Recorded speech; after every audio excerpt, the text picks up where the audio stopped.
Well, good morning. Yes, it's me, and I am back once again, back in Florida after running around, and here I am. It is Friday, October 3rd, 2025, just 2 days ahead of my 40th wedding anniversary, but that's a whole nother conversation. In any event, here are the things that you need to know to get your day started. Well, government shutdown? Don't be ridiculous. Stocks just continue to push higher. OpenAI, well, that sparks even more interest in anything technology. Cat, well, it emerges as a winner in this game.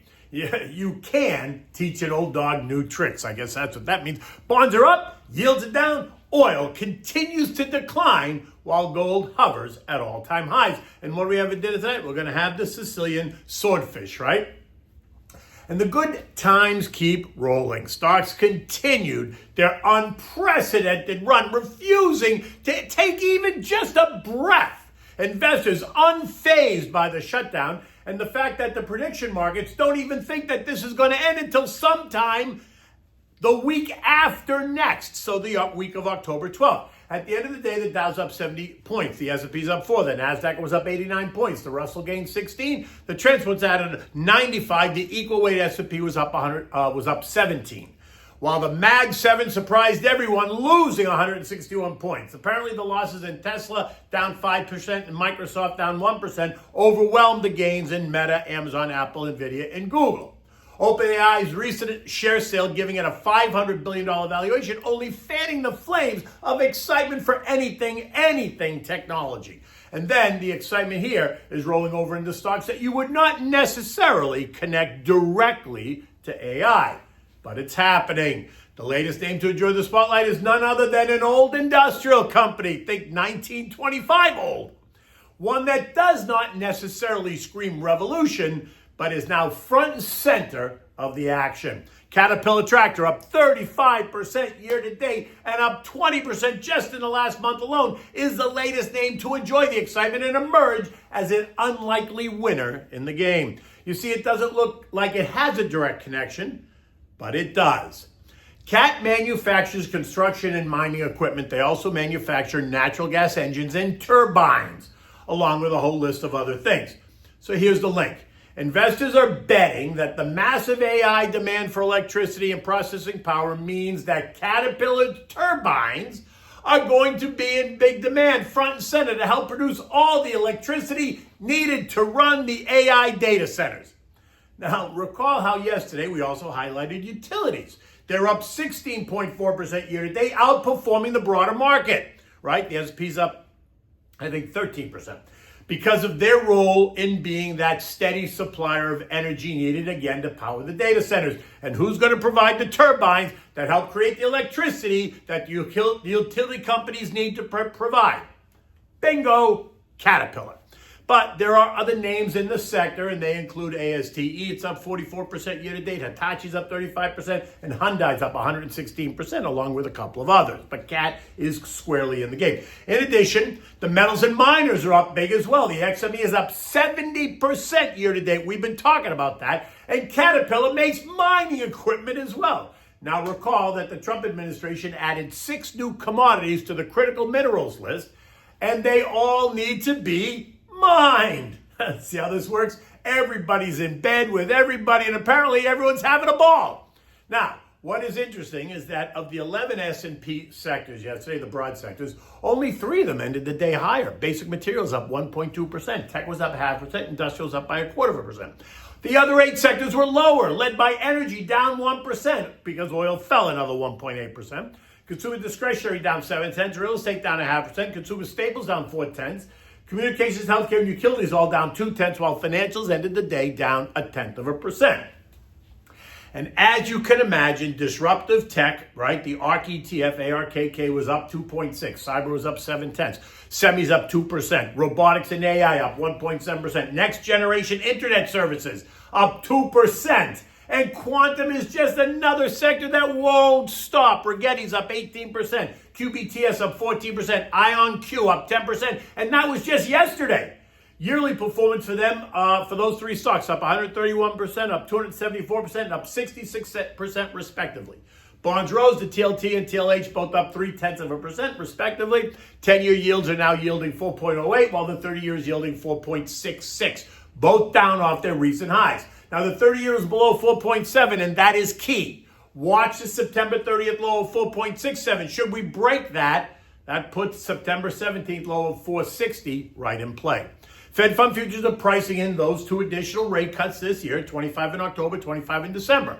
This versus the 50 bips that Stevie Miron wants today. Lori Logan, president of the Dallas Fed and currently a non-voting member, has a reputation as a pragmatist, data-driven, and not prone to overreacting. In a speech yesterday, she struck a very cautious tone on further interest rate cuts following September's move. She characterized that cut as insurance against the risk of a sharp deterioration in the labor market. But she emphasized that the economy's slowdown has been gradual. She does not see it falling off the edge. Inflation, she noted, remains stubbornly above the 2% target, while the job market is still somewhat resilient. She said that easing too much will force a painful correction later. We've been talking about that.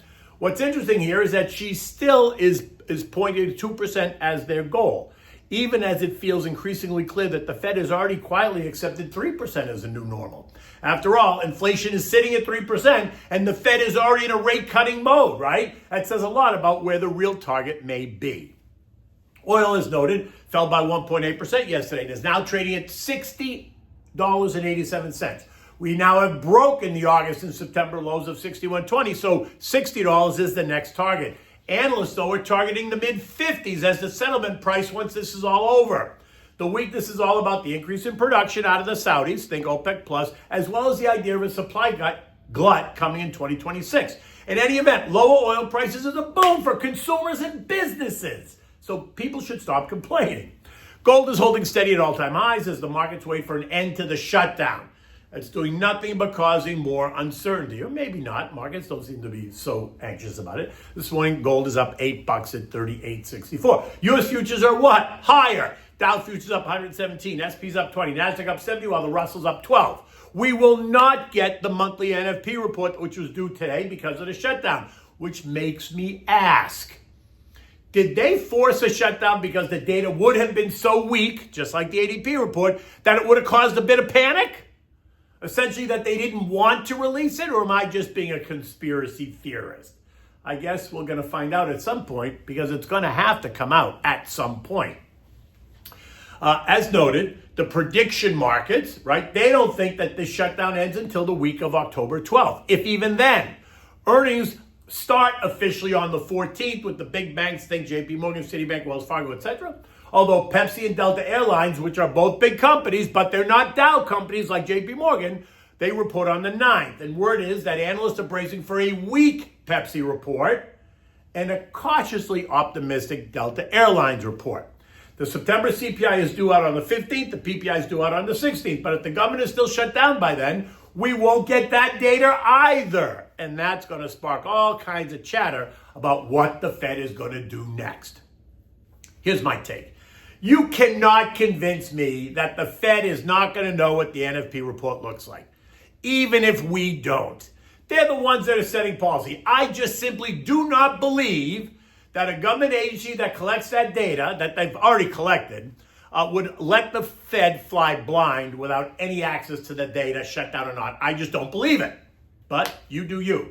European markets are all teasing recent highs. Aerospace and defense stocks are in the spotlight in the Eurozone as they discuss building a drone wall to deter Russian aircraft from violating their airspace. And Italy's AVIO is in the lead, up 3.5% today. In Switzerland, inflation is subsiding. The latest CPI report shows that a contraction of 0.2% from the August report.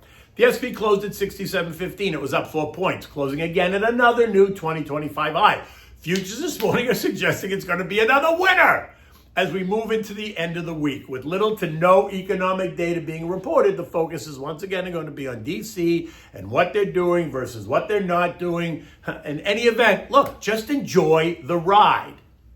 Okay, so here's your latest countdown. 11 days until earnings season kicks off. 26 days until the next Fed decision. 52 days until Black Friday, although you can expect all kinds of pre-Black Friday sales to start popping up, honestly, any day now. And then there's only 83 days until Christmas. Look, there's always time. Let's review your plan. Call me for a complimentary, no obligation portfolio analysis, 561-961-0190. Always happy to talk to you about your future. Okay, what do we have for dinner tonight? We're going to have the Swordfish Siciliana. The dish is very easy to make. It's going to tease your senses and it's going to tickle your palate. It takes 15 to 20 minutes to prepare, another 20 minutes to cook. Just enough time to be able to set your table, pour the wine, light the candles, and put on some music, and dim the lights. Okay, so for this you need raisins. You need green olives, capers, pinoli nuts, which are pine nuts, right? You need cherry tomatoes, garlic, onion, salt, pepper, olive oil, and of course you need the swordfish. Preheat your oven to 400 degrees so it's ready when you need it. Season the swordfish with salt and pepper. Set it aside. Now soak the raisins in warm water for about a half an hour. Drain them then and set them aside so they're all nice and plumped up.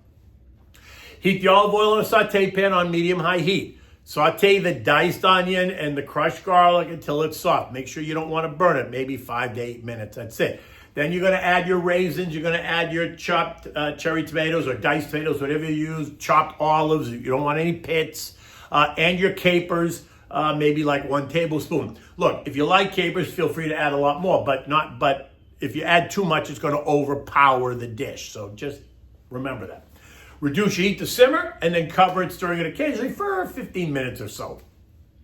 Now you're going to place the swordfish in a baking dish and you're going to cover the fish with the raisin, olive, caper, tomato mixture. Put it in the oven and bake it for 15 minutes or until the steaks are firm, depending on the thickness of your steak. So you have to figure that out. If it's a really thick steak, it's longer. If it's a thinner steak, it's less time. Then you're going to present the fish on a warm plate with steamed green beans and a large mixed green salad, maybe red onions, cucumbers, grape tomatoes, maybe some fresh mutts. Can never go wrong with fresh mutts. Dress it with salt and pepper, oregano, a splash of fresh lemon juice and olive oil, or maybe balsamic vinegar and olive oil, whatever you like. In any event, you do want a nice big green salad with this dish. Look, it's Friday, the weekend's here. It's going to be another beautiful day here in Florida. We'll probably get some rain midday, and then it'll be hot again as we wind down the hurricane season. So keep my fingers crossed that we made it through this season with no disasters. In any event, have a great weekend. Until Monday, take good care.